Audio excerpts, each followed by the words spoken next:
Hello students, and welcome back to another lecture about drugs. So today, we're going to talk about Adderall and Ritalin. You're probably already familiar with both Adderall and Ritalin because they're very commonly prescribed to children and especially to students. So today, we're going to talk about what they are, how they're abused, and how commonly they're sold without prescriptions. So let's get started. Our first question, as always, is, what is it?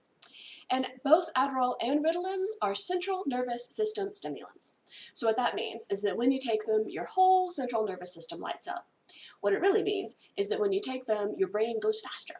The problem is that not just your brain goes faster. Sometimes your heart goes faster, very often your stress goes faster, sometimes your tummy goes faster. And so that's why both of these drugs are actually classified as Schedule II drugs. So if you remember, we talked about this a little bit at the beginning of the semester, but let's look at a chart. This is the chart of how in America we classify our drugs. We talked about this a little bit last week because, of course, marijuana is considered a Schedule I drug for, racist reasons. But Schedule II drugs are the drugs that do have a medicinal purpose, but they're also very likely to lead to physical or psychological dependence. So, this is why Ritalin and Adderall can be considered quite dangerous. They can be really addictive, they can have massive physical effects, and that's because one of them is an amphetamine. So if we look at this next graph, we are talking about the differences between Ritalin and Adderall. So technically, they are not the same drug. Adderall is an amphetamine. It contains amphetamine and dextroamphetamine. And Ritalin technically is a methylphenidate, which is a whole different thing. So basically, they both treat ADHD and narcolepsy. They're both central nervous system stimulants, but they do have slightly different effects on your body. So Ritalin and Adderall can both be used for the same things, but sometimes they're prescribed differently, especially because they tend to have slightly different physical side effects. So one might work better for one person and one might work better for another person. The thing that's important to remember about them is that because they are amphetamines, they are highly active in your brain. So if we look at this next picture, we're looking at scans of a human's brain. And here they're comparing Ritalin and Adderall both to cocaine. So essentially what happens is that it activates the same sites on your brain, which is why it's addictive.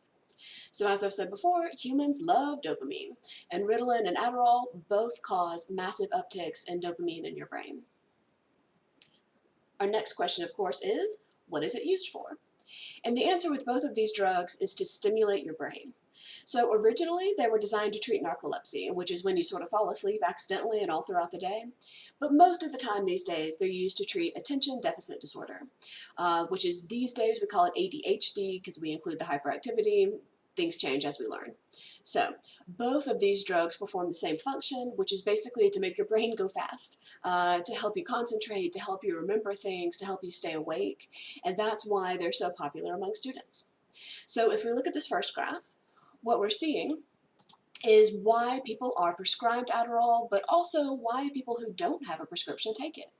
And as you'll see, people who don't have a prescription mostly take it to study. Some people do take it recreationally, although it is extremely dangerous to take it while drinking. We'll talk about that. Some people take it at their jobs, and of course, some people are just looking to see what happens. But the vast majority of people use it to study, and they use it for the first time either in high school or in college. This next graph is measuring why high school girls and high school boys both decided to take Adderall for the first time. And as you can see, there's a strong correlation with just wanting to get high, which is normal for teenagers. But there's also a strong correlation with wanting to concentrate and wanting to be alert. So really, when we're asking what does this drug do, mostly it helps you concentrate, which helps you study, and that's why people like it so much. Our next question is it medicinal? And with both Ritalin and Adderall, this is the whole problem.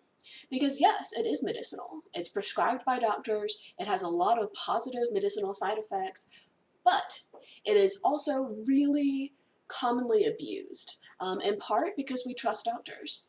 This is the first drug that we're going to talk about this semester that has to be prescribed by a doctor to get access to it. And this is also one of the first drugs that we're going to talk about that people are comfortable taking and comfortable taking a lot of because the doctor prescribed it.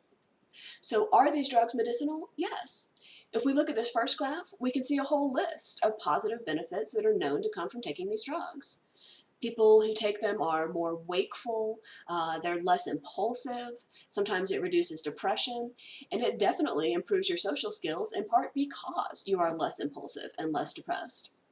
But because it can have all of these positive side effects, and because it does come from a doctor's prescription, people do tend to abuse it, and people do tend to assume that their child needs it when maybe they don't. So is it medicinal? Yes, and it's helped a lot of people. But just because it's medicinal does not mean it's good for you. So our next question is, who uses it? And the answer is you. No, I'm just kidding. But the answer really is college students. The most common group that uses it is white, male, upper middle class college students. But the most common group that uses it overall is students. So let's look at a couple graphs. So in this first graph, we're measuring diagnoses of ADHD. And I wanted to show you this graph just to show you that it's been more common to diagnose children with ADHD over the course of the years. So you can see that this graph starts in 1997, which is right after the first version of Ritalin was released, and it goes up and up and up and up. So technically this graph is measuring several different studies, but all of the studies show essentially the same thing, which is that starting in 1997, the diagnoses of ADHD went up. So this is kind of a chicken-egg situation. The question is whether more children had ADHD or whether more people were diagnosed. They might have had it all along and not been diagnosed, or they might have been wrongly diagnosed because a new drug exists. And this is one of our big questions with a drug like this. In the next graph, you can see what age people are when they're diagnosed with ADHD, and specifically what age they are when they're given a prescription for a stimulant. So as you can see in this graph, it basically starts to hit at about 4 or 5, and it's much, much more common for little boys to be diagnosed than for little girls. This is a gender question. Are little boys more prone to ADHD, or are little boys simply encouraged to be active and to be physical, where little girls are encouraged to sit still and be quiet and cute? This is kind of an interesting thing, because it's very possible that girls are experiencing ADHD at the same rate as boys. They're just more attuned to their social training, so they just hold still a little bit better than boys. This is one of our big sociological questions. In this next graph, we see a really similar thing. Essentially what we're tracking here is not just the diagnosis of ADHD, but also the prescription of a stimulant to help with the ADHD. So I just wanted to show you this graph to show you once again that girls are diagnosed at a lower level, and they're also prescribed medication at a lower level. The next thing we're going to talk about is age.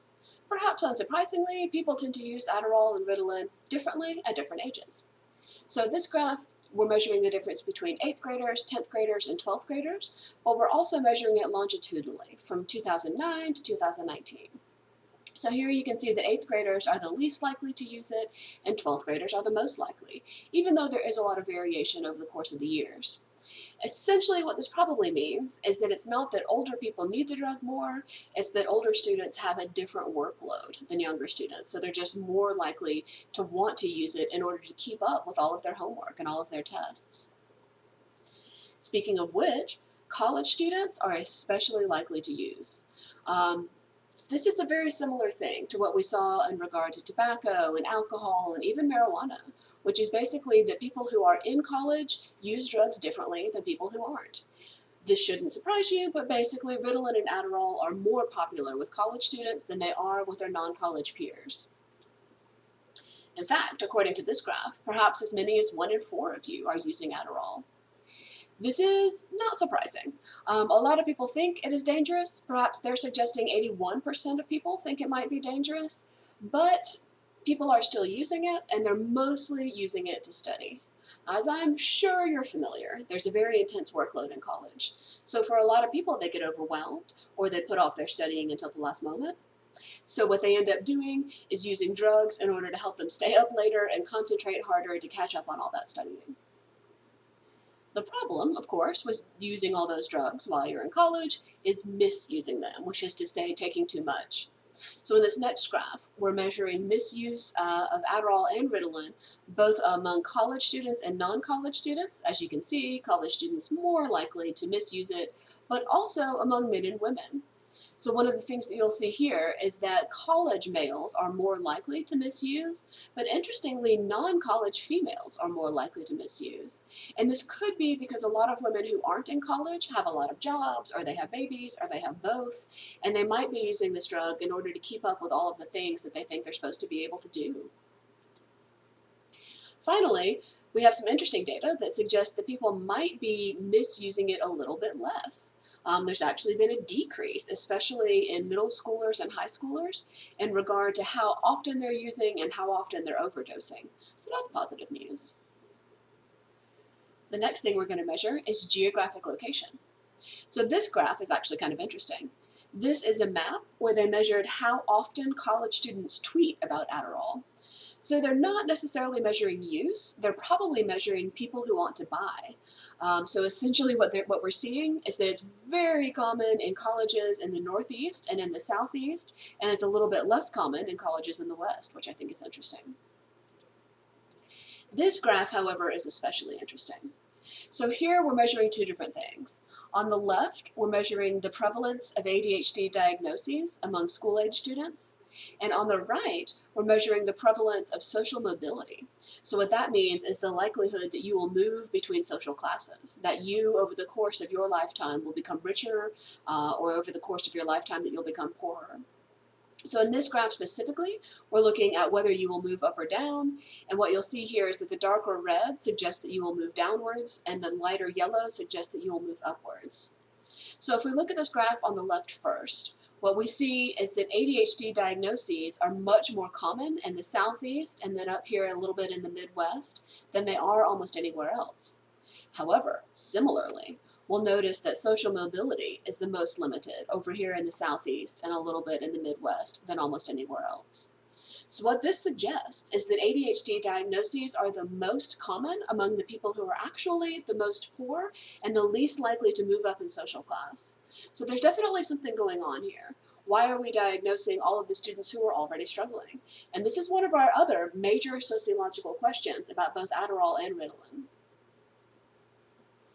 The last graph I wanted to show you in relation to who uses these drugs is the extent to which it's very common for somebody who uses these drugs to also use other drugs. So as you can see in this graph, we're measuring drug use among people in red who have used Adderall non-medically, which is to say without a prescription, and the people who did not use Adderall at all. So as you can see, the people who are prone to using Adderall non-medically are also prone to using other drugs non-medically. Essentially what this means is that if you're willing to use one drug, you're probably willing to use other drugs. But the reason that this is interesting in regard to Ritalin and Adderall is that very often use of Ritalin and Adderall start young, especially because, again, they're prescribed by doctors and they're prescribed to students. So if you think that this is okay, and you think that it's normal, and you think that it's healthy, you're more likely to use this drug and then think about using other drugs, because maybe those other drugs are also fun. So essentially, people who start with this drug are very likely to use other drugs in the future. Our next question is, how much is consumed? And this one's a little bit tricky. Again, I wanted to try to measure it in volume, but I wasn't able to. So if we look at this first graph, what we can see is the way that prescriptions for ADHD medications have changed over the last couple of years. But unfortunately, this graph only goes up to 2015. I wanted to show it to you because at least you can see that it's on the upward trend. But as far as we can tell, probably about 16 or 17 million prescriptions are active in the US right now. So how much are we consuming by volume? A lot. Probably about 500 million of these pills every single year. Our next question is a little bit easier to answer, which is how much do we spend on this drug? So this question also exists in two parts. It's not like the other drugs because we're not spending on getting people to not do this drug and we're not throwing people in jail for not doing this drug, but it does change depending on whether you have a prescription or not. So first, let's look at how much it costs if you do have a prescription.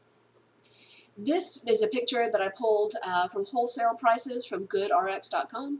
And basically you can see that the price that you pay per month depends on whether you have the name brand or a generic. And it depends on how strong the drug is. So for Adderall, we're looking at a little bit more than $100 a month, unless you go generic. And for Ritalin, we're looking at a much lower cost unless you're getting the high dose version. So this graph is measuring ADHD drug prices, and they suggest that it's actually a little bit more expensive than that. So there's a huge range of ADHD drugs. Which one you're prescribed usually has to do with your specific symptoms and your specific body. But in all likelihood, you're spending at least $30 a month, and you might be spending upwards of $300, maybe $400 a month. The question, though, is where you're getting it. So if you have a prescription, you're spending between $30 and $300. If you don't have a prescription, you're essentially paying black market prices. So if you're selling Adderall to somebody who doesn't have a prescription, you can charge as much as you want. And we estimate that maybe as many as 75% of college students are using it without prescriptions. So how much does it cost for them? Sky's the limit. Our next question is it harmful? And the answer here is yes, it absolutely can be. This is a Schedule II drug for a reason. And the reason is it's both psychologically addictive and physiologically addictive. So essentially, because it is a central nervous stimulant, it can have a really big impact on your body. So let's look at a couple of graphs that help to explain that. In this first graph, we're looking at the short-term side effects of Adderall use. Again, it will mess with your heart. Your heartbeat might get too fast, you might experience hypertension, your likelihood of heart attacks are high, but also it messes with other parts of your body, especially your brain. It's really common for people to have side effects that include panic attacks, maybe a little bit of psychosis, certainly a bit of depression or hyperstimulation. And if you do take too much of it, it will suppress your appetite and mess with your bowel functions. Some people think this is a good thing, a lot of people take it for weight loss, but ultimately this is not a great way to lose weight. Long term, it can also have major effects. The most dangerous one is that it can impact your kidney function. And once your kidneys start to go, your other organs follow. But the other effects are just as serious. Again, it can impact the way that you form memories, and if you do it by snorting it, which I really must suggest that you do not do, no. But if you do it by snorting it, you can end up with intranasal damage, which means that they'll have to go back in and rebuild your whole nose. If you go off of Adderall, especially if you go off cold turkey, you may experience withdrawal. And again, this is because this is a serious drug. So if you're experiencing withdrawal from Adderall, at first you'll notice relatively minor symptoms. You might not be able to sleep, you might not be able to concentrate, but gradually you'll begin to notice different symptoms. You'll be less likely to have any motivation at all. You might not have any appetite. You might start having really weird dreams. And towards the end of it, you might discover that you're just much more irritable and you don't really know how to study because you never learned in the first place. So the reason that we do encourage you to be very careful with Adderall and with Ritalin both is because the side effects can be intense. One of the ways that we measure the degree to which this drug is dangerous and the degree to which it's being abused is how often people go to the ER because of it. So for instance, we noticed that between 2011 and 2016, there was a 150% increase in Adderall-related ER visits. So once again, this is a Schedule II drug. In moderation, it can be helpful to you, but if you abuse it, it can have very serious side effects. So our next question is, who is addicted? And the answer is mostly the people who feel the most stress and who feel like they're getting the most benefit from this drug. So who is addicted? People who feel a lot of pressure.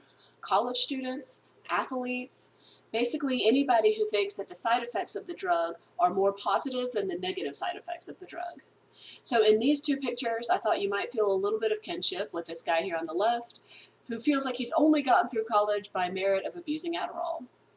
Or you might feel sympathetic to these guys on the right.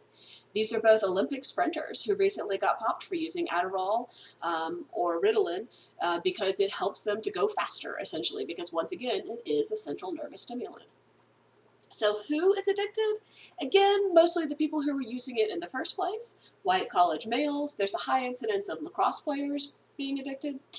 But the people who are the most addicted are the people who are the most afraid that without this drug, they can't get their job done. Our next question is it legal? And the answer is yes. And in fact, that's part of the problem.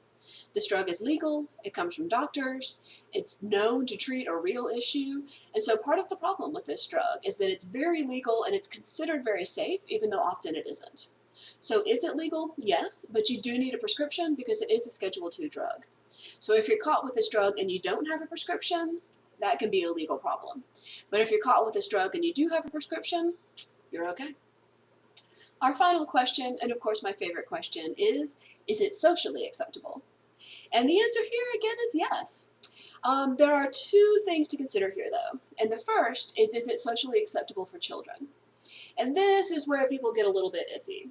At first we thought, yes, give it to all the children.